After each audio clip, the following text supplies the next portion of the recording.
Ça y est, enfin je l'ai reçu. Aujourd'hui on va pouvoir tester la RTX 4080 Super. Alors voici le modèle que j'ai pu acheter, c'est un modèle custom de chez Gigabyte. Ce modèle là c'est une brique, pourquoi? Parce que c'est le modèle aéro de chez Gigabyte. Vous verrez sur les benches OCCT, au niveau refroidissement c'est juste une dinguerie. Bon, en contrepartie de ça, t'as une carte graphique, c'est un parpaing, mais néanmoins t'as une très belle carte graphique custom Gigabyte et t'as une très belle 4080 Super. Alors aujourd'hui les amis, on termine cette série de vidéos sur les nouvelles RTX Super qui sont sorties récemment, que Nvidia a lancé. Pour rappel, je vous ai déjà testé sur la chaîne la 4070 Super, la 4070 Ti Super et aujourd'hui on se retrouve avec la 4080 Super, la dernière des 3 dernières sorties de chez Nvidia. Alors pour rappel, au niveau spécification, on est toujours sur une carte avec l'architecture ADA de chez Nvidia. Au niveau coup d'accord, 512 de plus pour ce modèle Super. On a aussi 8 RT Core supplémentaires et 56 Tensor Core en plus dans cette 4080 Super. Au niveau TDP, ça change pas, c'est comme l'ancienne version, la 4080 classique, on est sur du 320 watts. On verra bien sûr sur OCCT si on arrive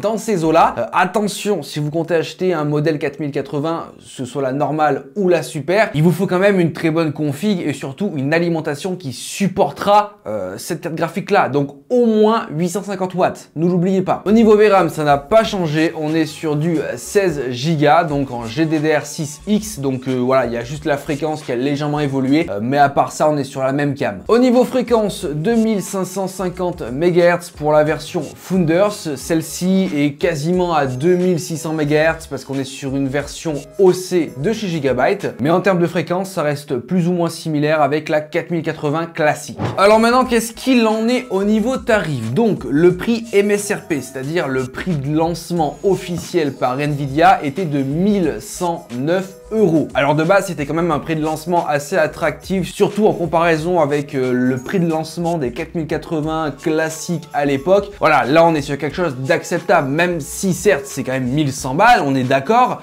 mais au vu des puissances de cette lignée-là, donc des 4080, ça reste sur des tarifs acceptables. Pour le coup, le modèle que j'ai acheté est légèrement plus cher par rapport au prix MSRP. Ce modèle-là de chez Gigabyte, donc le modèle Aero, est affiché à 1199 €. Donc voilà, 90 balles de plus que le prix MSRP, c'est pas grave, ça vaut le coup. On est sur une version custom de chez Gigabyte, en full white, en Aero, en OC, ça vaut le coup. Alors maintenant, tout ça est beau, mais bon, qu'est-ce que ça vaut une 4080? Est-ce qu'on est sur une carte graphique ultra overkill? Alors moi, je pense que oui, je pense que la plupart des gens qui vont regarder cette vidéo n'ont pas forcément besoin d'acheter une 4080 Super parce que c'est une carte graphique qui reste quand même très puissante et il faut arriver à l'exploiter cette carte là. Alors déjà, vous l'aurez compris, on va tester des jeux, mais ces jeux là on va pas les tester en n'importe quelle résolution. Déjà le 1080p on oublie direct, ça sert à rien, ça serait overkill, on aurait plus de 200 FPS sur chaque jeu. C'est pas la résolution native de cette carte là. On va bien sûr tester des jeux en 1440p qui est la résolution plus ou moins native de la 4080. Néanmoins, on va aussi tester des jeux en 4K, donc en 2160p, parce que la 4080 Super est aussi faite pour jouer à cette résolution là. On est sur une carte graphique quand même très puissante. Déjà, on avait vu qu'avec la 4070 Ti Super, on arrivait à faire tourner des jeux en 4K avec des FPS acceptables. Là, on va voir si avec cette 4080 Super, on arrive à faire tourner des jeux en 4K avec de bonnes FPS, c'est-à-dire à plus de 60, plus de 80 FPS. Et bien sûr, on va la tester plus classiquement sur nos petits logiciels préférés, que ce soit 3D Mark et OCCT. Donc c'est parti, passons au test de cette RTX 4080 Super. Alors commençons d'abord par le logiciel OCCT. Je lance un petit bench Power, ce qui nous permettra de mettre toute notre config, toute notre PC au maximum de ses capacités pour voir si, bien sûr, ce modèle de chez Gigabyte Aero 4080 Super tient le coup au niveau température. Alors, au niveau température, c'est vraiment dérisoire parce qu'en moyenne, on est aux alentours des 66 degrés. Je vous rappelle qu'on est sur un modèle 4080, hein. Donc c'est un très gros modèle de carte, donc très puissant, qui devrait beaucoup chauffer. Et là, ça chauffe absolument pas. Alors, à sa décharge, on est bien sûr sur un modèle Aero de chez Gigabyte qui est conçu et là pour justement éviter que la carte chauffe. C'est nettement mieux que certains autres modèles de 4080 Super chez d'autres marques. Néanmoins, j'ai vu aussi que les autres modèles qui n'étaient pas forcément dédiés au refroidissement Aero, on avait quand même des températures acceptables, hein, en dessous des 70 degrés. Et là, je vous rappelle, 66 degrés comme température, c'est nettement que dalle, c'est rien du tout pour un modèle 4080. Même pareil, si on regarde le hotspot de la carte, donc le point le plus chaud, on dépasse à peine les 80 degrés, ce qui est dérisoire.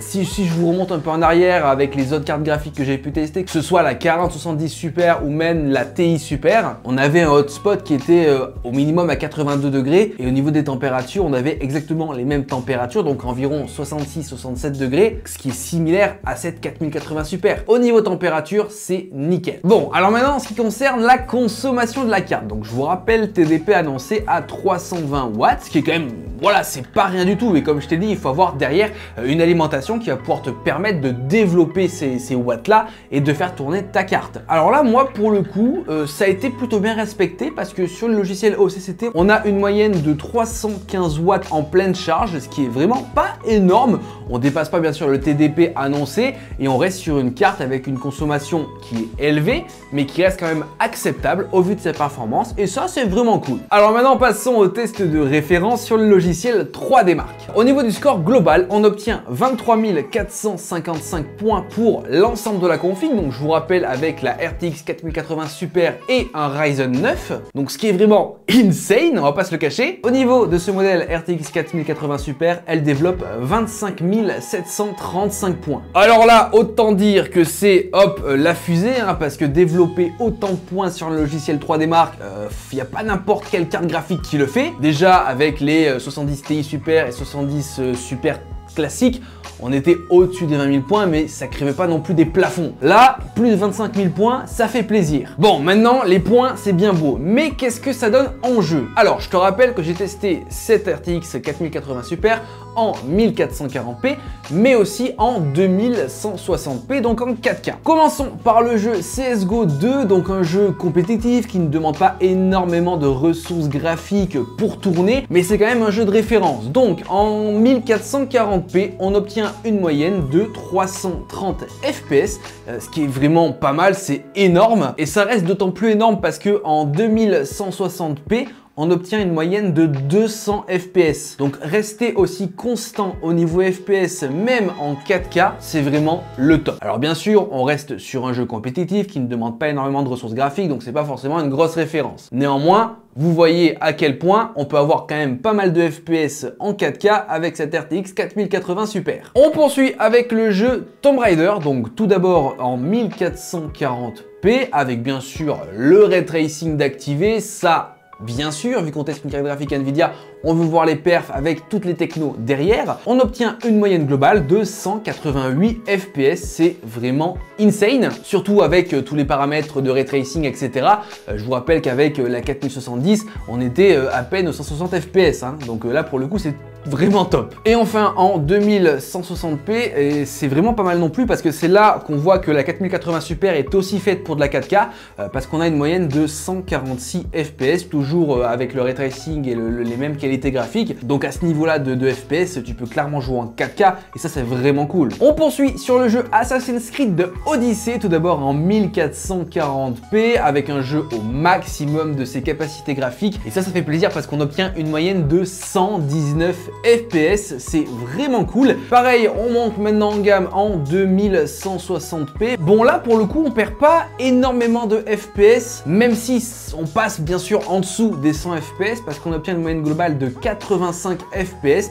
Alors ça reste quand même très bon hein, pour un jeu comme Assassin's Creed Odyssey au maximum de ses capacités. Là si on modifie un peu les paramètres graphiques, on arrange un peu ça, on monterait sans crainte au-dessus des 100 FPS. Mais là voilà, 85 FPS de moyenne, c'est bien pour ce jeu là, on va pas non plus cracher sur cette 4080 Super. On poursuit sur le jeu Cyberpunk qui est un jeu très bien optimisé pour Nvidia, donc là en 1440p avec bien sûr le ray tracing ainsi que le DLSS en mode performance, on obtient une moyenne de 107 FPS. Ça reste très correct et très cohérent, surtout par rapport à la 4070 Ti Super. Mais surtout, regardez bien le FPS max qui se situe aux alentours des 153 FPS. Et ça, c'est plutôt pas mal parce que ça veut dire qu'avec cette 4080 Super, vous pourrez jouer à Cyberpunk en vraiment très bonne qualité, donc 1440p, avec énormément de FPS, donc avec une très grande fluidité. Alors maintenant, en 2160p, c'est là que ça se corse un peu. On obtient seulement une moyenne de 67 FPS, donc bien sûr, encore une fois, avec le jeu,